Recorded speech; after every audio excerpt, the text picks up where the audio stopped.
Welcome to Need to Know Economics, where we talk anything economics, history, politics, and technology. We're a little late to the algorithm, but as many of you may know, there's a little chaos going on in Ukraine. Between watching the news, scrolling through Twitter, or flipping through TikToks, the Russian invasion of Ukraine has taken over the world by storm. But today on Need to Know Economics, after weeks of research, we're going to take a deep dive into why Russia is invading Ukraine from an economic point of view. Please be sure to smash the like button and subscribe.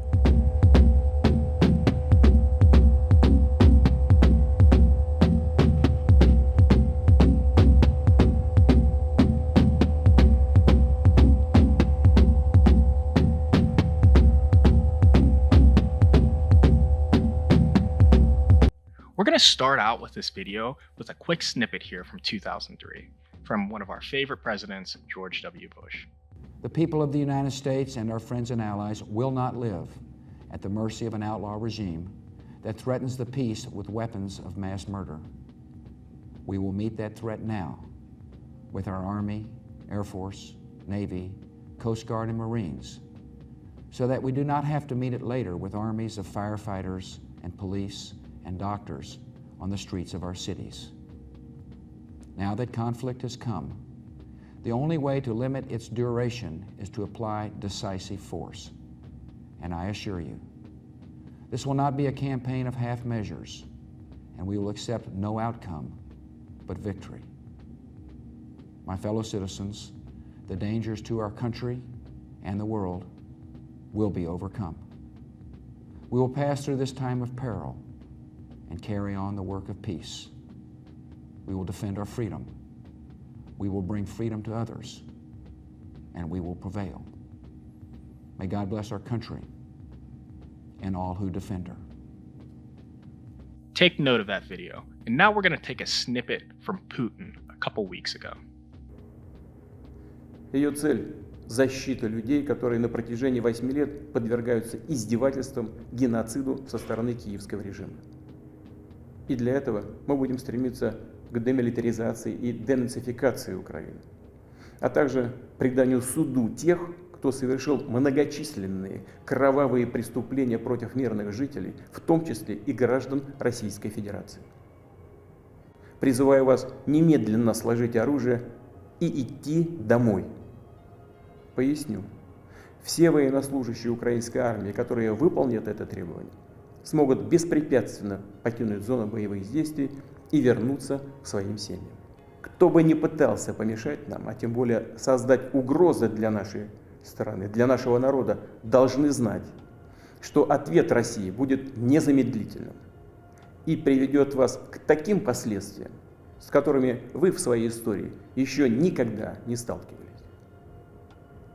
Мы готовы к любому развитию событий. Before we take a deep dive into the economic interests of both of these speeches, please note the topics of invading for protecting freedoms.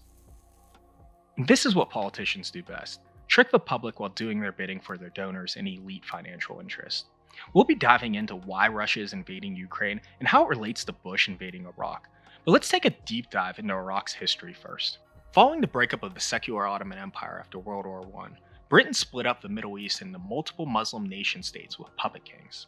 In Iraq, for example, this puppet king ruled for years, providing land leases to companies like BP to extract oil from the nation. This happened until Iraqis uprose against the king and created the nation of Iraq in the 1950s, where they nationalized the oil and kicked out BP to nationalize all the oil profits for their own country. Oil production and sales were controlled by the questionable Iraqi presidents, where they sold oil across the world to fund their government. And in 2002, the president of Iraq named Saddam Hussein decided to now price his oil sales in the newly created euros of the European Union, following disputes with the United States. Months after this challenge to the world reserve currency, the corrupt Bush administration was determined on invading the nation of Iraq to stop Saddam, and created a lie to the United Nations that Iraq had weapons of mass destruction that could be used as terrorism against the US. Bush and the UK used this lie to invade Iraq and overthrow Iraq's government. Quickly after this invasion of Iraq and takeover of their government, BP was given back 28,000 acres of oil fields, while Exxon Mobil of the United States was given over 800,000 acres of oil fields, and their counterpart Chevron, based out of California, was given over 60,000 acres of oil fields. And if you don't believe me, just go to their websites. This isn't some conspiracy. It's openly known and not hidden at all. So in conclusion, the facts don't add up to Bush's BS speech he gave. This was an oil interest invasion at the sake of millions of dead Americans and innocent Iraqis. Now, how does this relate to Ukraine? Well, Ukraine isn't some oil powerhouse, we all know that, but oil isn't the cool kid in town nowadays. Nowadays, nobody even wants dirty energy. Ever since horizontal drilling, otherwise known as fracking, was discovered in the mid-2000s, energy organizations and climate activists have recognized that natural gas released from fracking releases a fraction of the CO2 emissions versus coal or crude oil, with just as much energy production also. And this makes natural gas the perfect stepping stone to move energy companies towards green energy while lowering their emissions.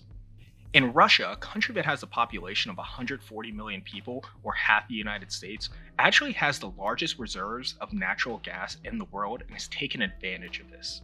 So much so that in the past 10 years, 3 of the top 15 natural gas companies are based in Russia today. Russia is the second largest natural gas producer in the world behind the United States, and natural gas makes up 30% of Russia's GDP and 40% of their tax revenues. And on top of that, their biggest client is their Western neighbors, Europe, who have a ton of demand and all the cash to pay for Russia's natural gas.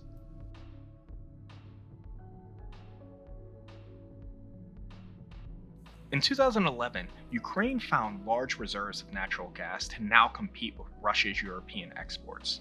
And conveniently enough, Crimea was where the natural gas was found. And to even add more icing on the cake, our favorite cast of BP, Exxon Mobil, and Chevron and this is where Ukraine comes into the picture, Russia's western neighbor and gateway to Europe. And not much later, Russia invaded Crimea and annexed it from Ukraine, voiding all the leases for BP, Exxon Mobil, and Chevron, and even their domestic frackers. And conveniently enough, instead of getting the leases, BP just decided to buy a 20% stake in Russia's largest energy company, Rosneft, to get a piece of these profits. And Ukraine wasn't happy about getting cut out of this deal either, and began making Russia's occupation of Crimea a living hell by creating dams to limit the amount of water going to the area, causing massive droughts, putting massive tariffs on the Russian pipelines to Europe, and began electing very anti-Russian leaders following Russia's attempts to place puppet leaders within Ukraine. And not only is this an economic disaster to Ukraine, who collects over $1 billion in taxes from these tariffs on the Russian pipeline, but would also destabilize the nation to potentially be invaded by Russia in the future. And Putin, just like Bush, who was led by his energy interests, sees Ukraine as the same way the US saw Iraq, a nuisance towards its energy economic interests.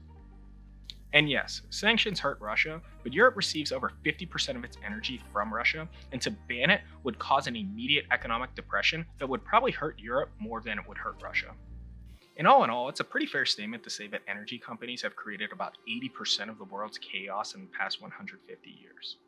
Between wars, inflation, colonization, and climate change, energy companies just kinda suck. And I don't want this to be one of these all lives matter or America bad arguments by this channel, but there are some stark similarities between both of these speeches, their corporate objectives, and the nation's actions. But one is a bad choice by a nation, which could be redone in an election, and the other is unaccountable, malicious, where dissent is either jailed or poisoned. But the point to remember from this video is there's always a deeper meaning to the political message that politicians are giving us, and it typically follows the cash and the economics. And I hope Need to Know Economics in this video was able to provide enough information for you to make an objective analysis of what's happening in Ukraine.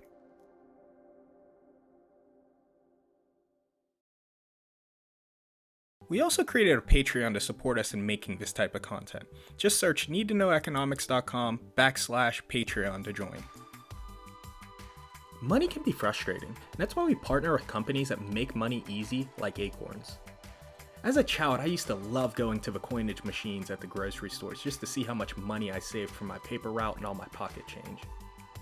But as I got older and stopped using cash, I stopped going, and on top of that, all the change I saved up was depreciating in value every day.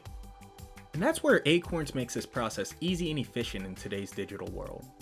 Acorn rounds up every transaction on your debit card to the nearest dollar and invests it into indexes that appreciate over time into savings, retirements, or even your child's investment account. They'll even ship you a debit card to earn cash back from hundreds of different online stores. Just go to needtoknoweconomics.com/acorns to create an account and get a $5 bonus investment.